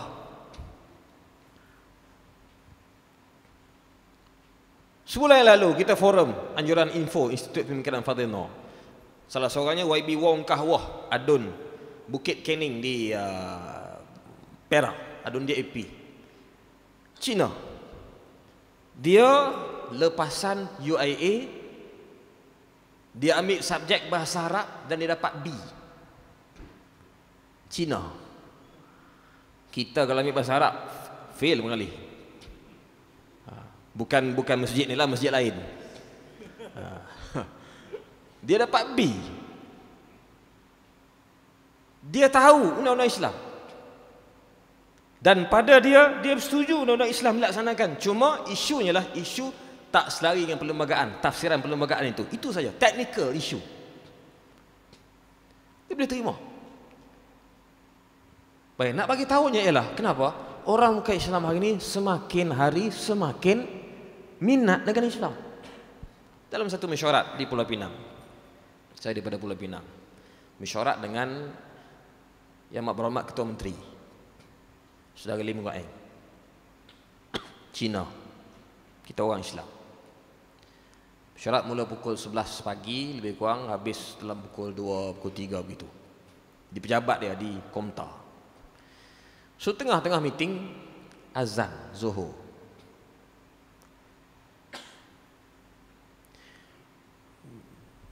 Dia jadi pengurusi mesyuarat. Dia pun tanya kita punya ni Ketua Majlis Agama Ustaz Datuk Ustaz Salehman, wah itu sudah azan kah? Ha, sudah azan. Okey lah, kita berhenti rehat dulu, pergi semayang dulu. Nanti pukul 2 boleh masuk kah? Pukul 2 sudah habis semayang kah? Boleh lah, pukul 2. Oh, pukul 2 kita masuk sambung meeting. Dia pun bangun keluar. Dia yang berhenti meeting hormat waktu zuhur, suruh semayang. Dia suruh kita semayang. Koman sepana betul. Malu kat dia.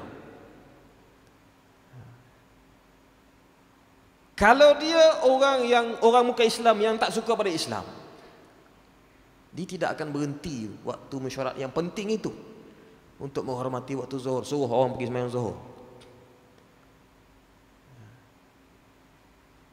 Mana yang orang muka Islam ni semakin minat dengan Islam. Saya ingat lagi orang salah seorang daripada ahli parlimen juga, di AP juga di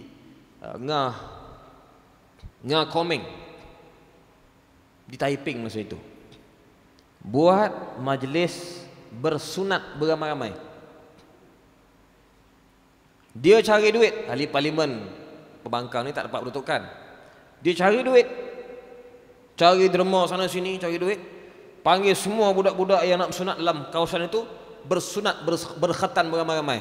Hari program itu dia berucap, berkhatan ni bagus, kesihatan laki-laki, untuk kebersihan sebagainya, gini. Dia tak sunat pun. Dia terang pula berkhatan ni sunnah Nabi Muhammad. Saya pernah berpentas bersama dengan rakan juga Cina di Pulau Pinang, ketua pemuda di AP di Pulau Pinang, Steven Sim, sekarang dah jadi ahli parlimen Bukit Mentajam. Dia kata orang Islam nak laksana hukum Islam, silakan. Kita orang bukan Islam tak halang. Sebab apa? Sebab Tuhan sebut dalam Quran, lakum dinukum waliyadin. Dalam ceramah ni dia pula baca Al-Quran. Kita kata dia pula baca Al-Quran. Tapi adalah bunyinya dia kena belajar tajwid banyak lagi lah. Dan dia baca tu dia tengoklah kepada nota dia tu. Maknanya dia ni study dulu, bukan dia pergi kosong. Tentang orang yang nak buka Al-Quran tafsir, dan dia beli tafsir Quran dalam tulisan Cina, dia beli. Nak buka tengok, nak belik satu-satu, dan nak boleh baca ayat qul ya ayyuhal kafirun tu lakum dinukum tu bukan dia praktis hari dua, barangkali 3 bulan dia praktis.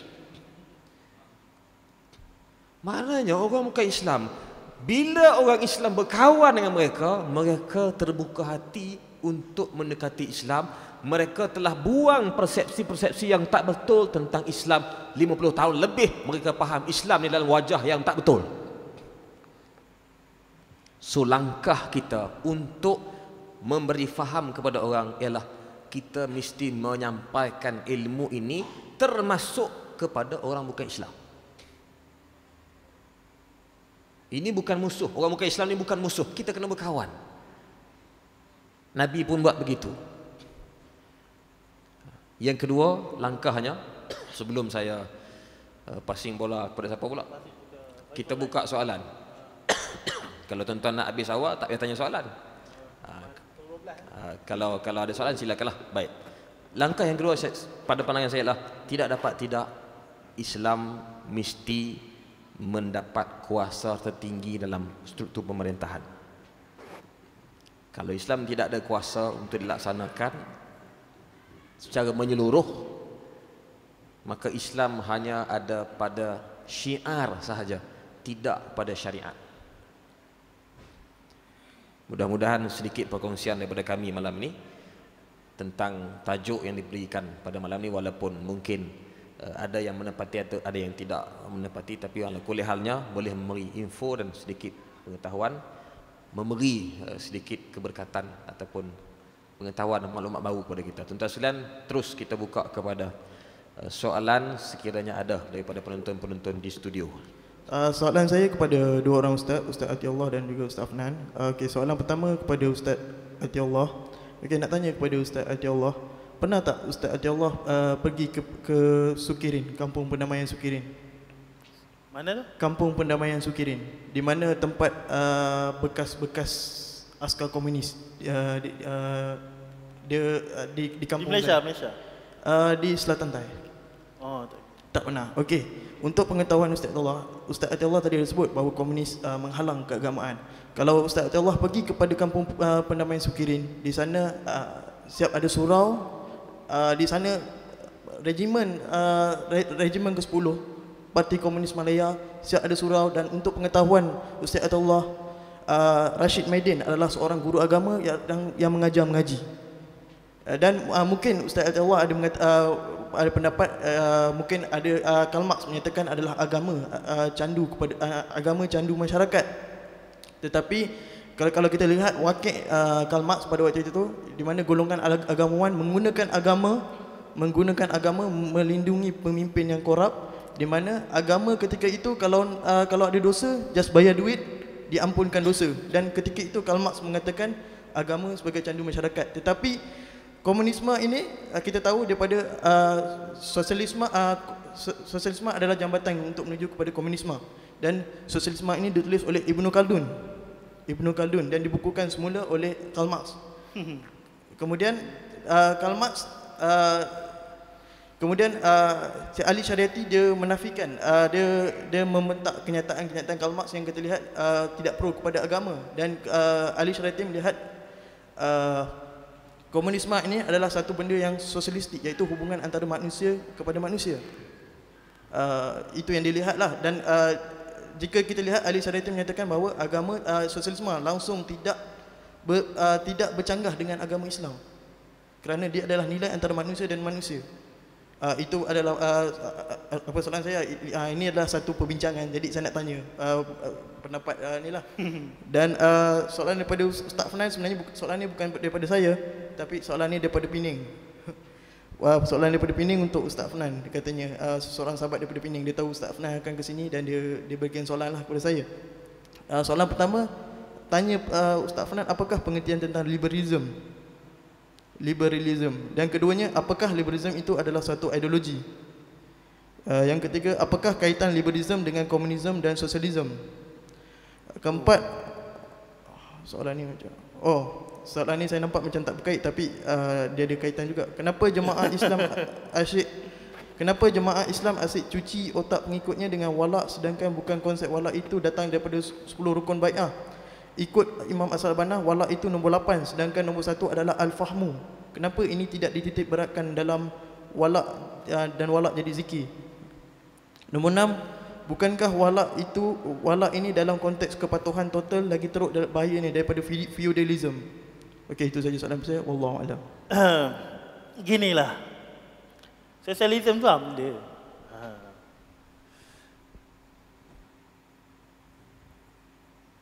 Isu tentang penakrifan atau memahami sesuatu perkara. Sebelum ni saya sebut dah, kalaulah pluralism, saya sebut pluralism adalah dikatakan tentang multi agama, multi budaya, tak bercanggah. Bercanggah sebab apa? Dia kata semua agama sama. Kalau dia kata begitu, jelaslah kekufuran. Betul tak? Dia kata orang kafir pun masuk syurga. Quran tak cerita. Quran kata orang kafir masuk neraka. Bercanggah tak? Saya cakap dia percaya tak ni? Balik buka Quran, orang kafir tu duduk mana? Duduk syurga ke duduk neraka? Takkan tak percaya lagi. Saya pernah berdebat dengan pensyarah Jerman. Tapi saya tak cakap bahasa Jerman lah, saya cakap bahasa Inggeris. Dia kata, saya tak setuju dengan awak. Sebab apa? Kamu kata orang kafir masuk neraka. Saya tanya dia, awak nak saya kata apa? Benda tu dah jelas dalam Quran. Senyap lah. Sejak zaman Nabi Muhammad. Saya tak boleh kata ya pada kamu. Okey. Tentang sosialis. Kalaulah dimaksudkan sosialis tu bersosial sebagaimana Ibn Khaldun. Saya daripada Fakulti Sains Kemanusiaan. Bidang tu saya ajar. Ibn Khaldun saya ajar. Bidang saya. Saya mengajar bukan mengajar bersosial, mengajar sains kemanusiaan. Dulu dinamakan sains sosial dan kemanusiaan. Saya mengajar cara tentang bermasyarakat. Kalau sekadar bermasyarakat, tak ada masalah. Tapi dia kata modal insan atau modal tahu duit ni semua gaji sama. Semua dalam surau ni gajinya RM100 sebulan atau RM1,000 sebulan. Padahal seorang tu meniaga, seorang tu jadi doktor, lain-lain. Benda ni kalau sosialis nak realisasikan sebagaimana Rusia pernah realisasikan ke Malaysia, benda ni bercanggah dalam agama. Sebab apa? Menghalang pemilikan harta. Harta semua sama. Pernah berlaku di Rusia. Bukan sekadar harta tu duit negara yang sepatutnya ditebalkan kepada masyarakat. Anak, baby, anak yang dikandungkan, lahir, anak bukan bin Simamat, bin Rusia, anak negara. Jadi ramai wanita-wanita tak nak lahirkan anak. Sebab apa? Bila lahir tu, dia ada dah pusat je, bank baby. Jangan dah siapkan dah. Kalau nak buat begini, nak menghalang hak pemilikan harta, jelas kafir. Sebab apa? Islam ajar cari harta. Kumpul harta pun ajar juga. Jadi kalau macam ni bentuknya, haram ke tak haram? Jelas tak jelas? Jelas kan? Kafir tak kafir? Kafir. Kalaulah setakat dia tu, dia kata ni kami ni memperjuangkan hak asasi manusia. Sebagaimana kalau hak asasi manusia tu bermaksud semua dapat hak masing-masing, tak bercanggah syariat, tak ada masalah. Jadi bagaimana persoalannya, apakah yang dicanang, apa benda dia nak sebenarnya? Saya nak bagi tahu, benda yang pernah berlaku ni di Syria. Dia kata Nabi Muhammad tu adalah sosialis. Sampai begitu setara dia cakap. Atas dasar apa? Atas dasar Muhammad ni mempertahankan kaum Arab dan masyarakat dia. Sosialis tu satu ism yang ada kepahaman. Yang kepahamannya macam sekularisme tadi. Dia ada banyak bercanggah-canggah dengan syariat Islam. Jelas ni saya sebut. Kalau saya sebut sini jemaah di surau apa masjid ni? Saya sebut ni jemaah dalam masjid ni kena jelas betul-betul. Sesuatu pun, sedikit pun, kalau bercanggah dengan qat'i Quran, jelas kafir. Tak payah tunggu ustaz kata kafir. Dia kata hati Allah suka kata kafir. Saya sebut ni sebab saya belajar. Orang lain tak berani. Sebab saya bidang saya akidah. Bidang saya BA akidah, master akidah, syariat akidah. Dan macam PhD pun akidah. Bidang saya akidah. Kalau bercanggah secara jelas, tak nak zakat ke, nak ganti lain. Kita ganti, kita guna apa? Kita panggil cukai. Wah, tak payah guna. Lawan tu pun kufur. Dia lawan dengan tak nak lain. Kena beza Orang yang lawan pakai tudung, dia tak nak pakai tudung. Laki tak apa kalau lawan pakai tudung, memang tak boleh pun. Pakai tudung tutup tu saja tak apa. Lawan pakai tudung, perempuan lah, tak nak pakai tudung, dia lawan. Dia kata tak wajib untuk aku. Itu berjaya kufur. Kalau dia kata aku tak nak lagi, tak sampai waktunya, tu cerita-cerita lain. Itu macam orang malas semayang lah. Kalau semayang dia tak semayang, tak ada. Kalau dia tak semayang sebabnya dia malas. Dia malas ataupun dia sengaja buat tak tahu. Sengaja malas lah orang panggil. Itu dapat dosa. Tu jelas orang kata fasik. Mana dosa dia tu kan. Tapi kalau dia kata sembahyang tak wajib. Siapa kata sembahyang wajib? Orang cakap macam tu, jelas kekufuran dia. Jelas tak? Kalau sosialis jenis macam ni, jenis kata ketaatan kepada ketua tak wajib. Quran sebut wajib tak ketaat kepada ketua? Ati Allah, ati Rasul, wa ulil amri minkum. Jelas. Dia kata tak ada. Lepas tu pula dia kata candu pula, walak tu candu lah apa. Walak tu maksudnya taat. Itu pun berdasarkan ayat Quran. Ustaz kata tentang bercanggah dengan akidah ni sebab golongan-golongan ni bercanggah dengan akidah. Saya bercerita ni mengenai golongan-golongan yang dah faham Islam, dia lawan. Kalau orang tak faham lagi, dia kata betul ke Islam ajar supaya bayar zakat? Itu dia sebab dia tak tahu lagi. Tak tahu lagi tak apa. Saya nampak sosialis ni baik je. Islam sokong je. Kalau setakat tak tahu tak apa. Kalau ada ustaz cakap macam tu memang saya lawan. Sebab baru-baru ni ada ustaz dia kata, dalam Islam ada elemen-elemen sosialis. Nak kena makan penampar ustaz.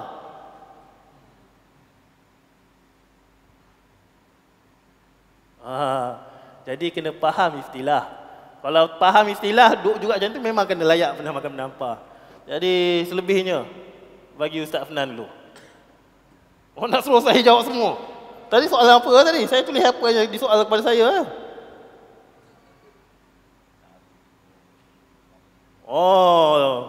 Tarikh liberal. Tadi saya terang tadi macam tak faham lagi ke? Saya baca fatwa. Sebab gini, saya kata pluralisme haram. Dia kata tak haram juga. Saya cakap ni kadang saya dah 3-4 kali bentang. Dia kata tak haram lagi. Nak suruh kata halal juga. Saya kata haram, halal juga.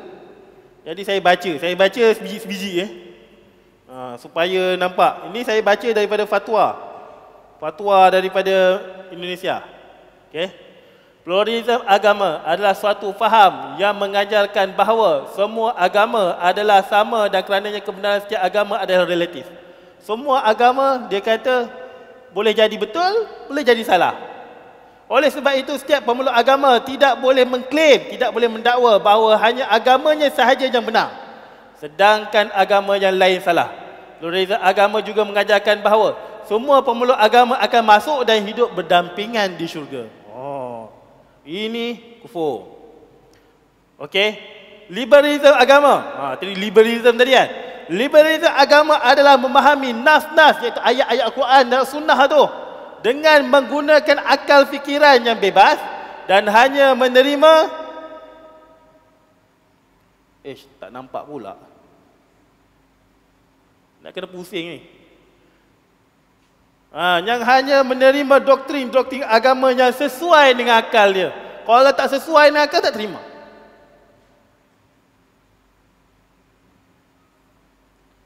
Jadi paling tinggi itu akal. Ini puak-puak ni.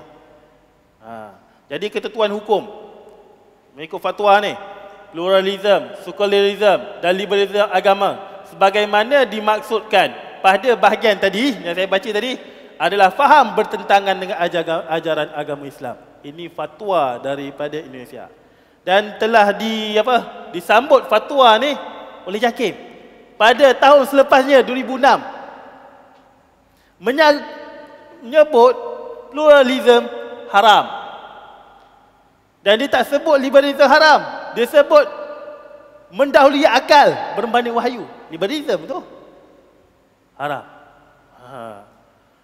Jadi masalahnya saya dapati di kalangan anak-anak muda ni ditrain. Training tahu training. Dia buat program macam-macam. Lepak makosid, sepak makosid, bola makosid, macam-macam lah. Lepas tu dia buatlah program-program. Kita ni bakat-bakat balik pening belaka. Apa benda ustaz tu cakap? Betul kot, makosid begitu, makosid gini.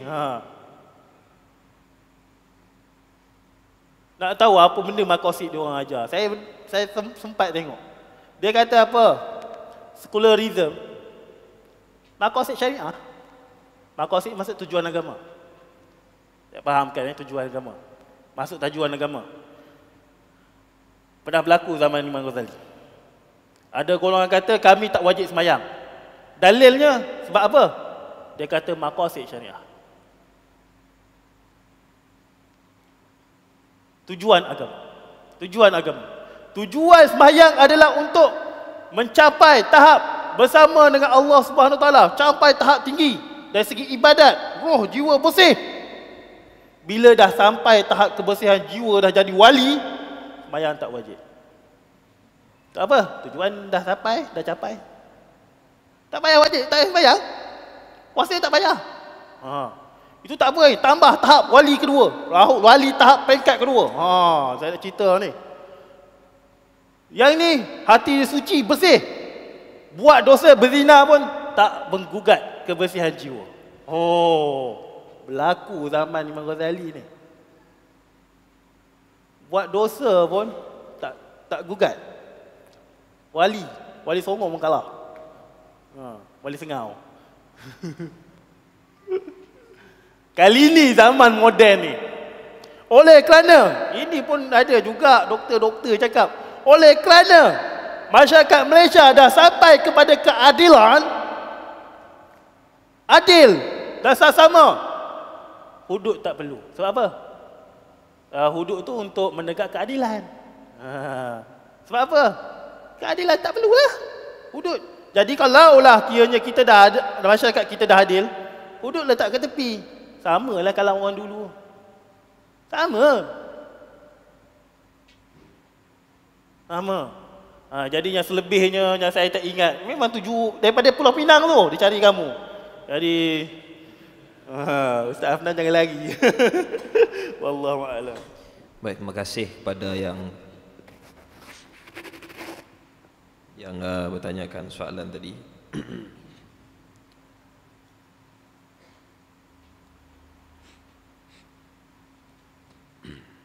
Soalan daripada Pulau Pinang, ditanya oleh orang yang duduk di sini. Lepas ni boleh berkenalan lah siapa yang tanya soalan tu. Hebat dia. Dekat Penang tak nak tanya, kat sini nak tanya. Baik. Saya dapat tangkap yang last, sebab selebihnya sebahagian besar telah dijawab oleh Ustaz Abdullah tadi. Disebut kenapakah walak ini dijadikan satu senjata untuk supaya orang ni taat kepada dia. Sedangkan yang sepatutnya ditekankan ialah al-fahmu, kerana al-fahmu ni rukun bai'ah yang pertama yang digariskan oleh Imam Hasan Al-Banna. Baik, ialah al-wala' ni rukun yang kemudian yang hujung. Ya, ada 10 rukun bai'ah itu. Itu pada pandangan saya itulah maksud soalan yang ditanya. Kenapa al-fahmu ni nombor satu, tapi tidak ditekankan al-fahmu itu. Tapi yang sekarang ni orang sebut kamu kena wala', kamu kena wala', kamu kena wala'. Baik. Kalau sebab itu Imam Al-Banna diletakkan nombor satunya rukun bai'ah, maksudnya rukun untuk seseorang itu menjadi seorang amilin dalam gerakan Islam. Ada rukun-rukunnya, ada asas-asasnya, ada syarat-syaratnya. Maknanya Imam Al-Banna menggariskan orang itu kalau dia nak berjuang, dia tidak boleh berjuang sembrono, membuta tuli. Mesti berjuang dengan ada rukunnya, ada asasnya, ada dasarnya, ada guideline, ada panduan. Baik. Rukun yang digariskan ada 10. Kita nak sebut sebahagian bagi menjawab soalan tadi. Nombor satu, Imam Al-Banna letakkan rukunnya ialah al-fahmu, faham. Nak faham apa? Faham bahawasanya Islam ini adalah agama sejagat. Islam ini adalah penyelesaian kepada segala masalah-masalah, segala urusan, segala hal ehwal duniawi ataupun ukhrawi. Hanya Islam sahaja, bukan ideologi lain, bukan izm lain. Hanya Islam. Islam telah lebih awal datang daripada datangnya izm ini. Izm ini datang kemudian. Sekalipun izm ini datang dalam bentuk yang baik, rupanya baik macam mana sekalipun, Islam telah terlebih awal ada. Maka Islamlah yang kita kena guna pakai. Nak menghuraikan rukun al-fahmu ni, Imam Hasan al-Banna, Syahid Imam Hasan al-Banna pula membawa lagi satu benda yang dipanggil usul isyrin, usul 20. Faham Islam ni sebagai way of life, faham Islam ni begini. Bila disebut, kenapa walak, kamu asyik sebut walak aja, asyik sebut walak, sikit-sikit suruh taat, sikit-sikit suruh walak, suruh taat. Bermakna dia sendiri tak faham rukun al-fahmu tu. Kalau dia boleh faham sungguh, hadam sungguh-sungguh rukun al-fahmu itu, dia takkan persoal kenapa dia harus memberikan ketaatan kepada pemimpin yang memimpinnya. Dan dia akan faham di mana tempat yang kena taat, di mana tempat yang tak kena taat. Bila sebut walak, bila sebut taat, tidak taat pada semua benda.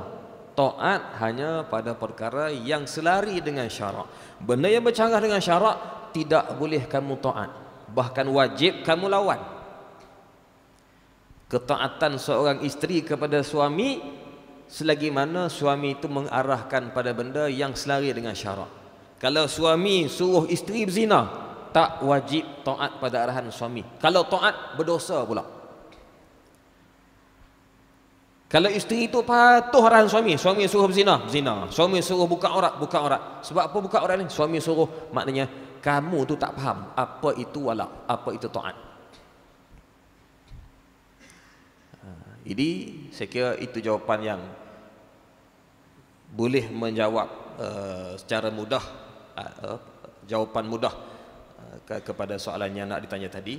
Dan mudah-mudahan insya-Allah teruskan kita memberi kefahaman, sebab inilah medan kita sedang menggali kefahaman itu. Kefahaman-kefahaman itu alhamdulillah sekarang ini dalam ruangan media pun ada, kita boleh manfaatkan. Contohnya macam TV Al-Hijrah sekarang ni ada medan untuk memberi kefahaman. Dah ada sekarang ni. Suara-suara dulu yang kita perjuangkan tentang hiburan Islam, media Islam ni sekarang ada, diasaskan oleh almarhum CEO-nya yang baru meninggal, baru kembali ke rahmatullah. Besar jasa di dalam dunia penyiaran Islam ni. Itu sebut tadi, bukan semestinya semua orang yang terlibat itu dalam bidang penyiaran hiburan ni orang tak baik, tidak. Orang yang bawa mengikut kaedah Islam itu orang yang kita kena terima. Islam menyediakan garis panduan semua sekali. Jadi saya kira cukup setakat itu untuk forum malam ini. Saya pun tak tahu siapa moderator, siapa panel hari ni. Kira masing-masing panel, masing-masing moderator lah. Dan insya-Allah mudah-mudahan boleh menjawab apa yang ditanya oleh penanya tadi, dan mudah-mudahan sampaikan salam pada sahabat di Pulau Pinang tu lah, yang bertanya daripada jauh. Saya hargai soalan itu. InsyaAllah kalau balik Pulau Pinang nanti boleh tanya lagi di Pulau Pinang, kalau sahabat-sahabat tu nak tanya insyaAllah. Jadi pada saya segi mewakililah Ustaz Antiullah, mohon maaf atas segala kekurangan, salah silap. Kami bukanlah orang yang terbaik untuk membicarakan masalah ini, tetapi sekurang-kurangnya kita berkongsi apa sikit sebanyak pengetahuan yang kita ada. Mudah-mudahan yang baik datang daripada Allah, yang lemah daripada kelemahan diri saya sendiri dan diri kami berdua. Kita tangguhkan forum majlis ilmu pada malam ini dengan membaca tasbih kafarah dan suratul Asr. Subhanakallah bihamdi, subhanakallahumma bihamdika, asyhadu an la ilaha illa anta, astaghfiruka wa atubu ilaik. Bismillahirrahmanirrahim. Wal 'asri innal insana lafi khusr illa alladhina amanu wa 'amilus solihat wa tawasaw bil haqq wa tawasaw bis sabr. Wabillahi taufiq wal hidayah. Wassalamu alaikum warahmatullahi taala wabarakatuh.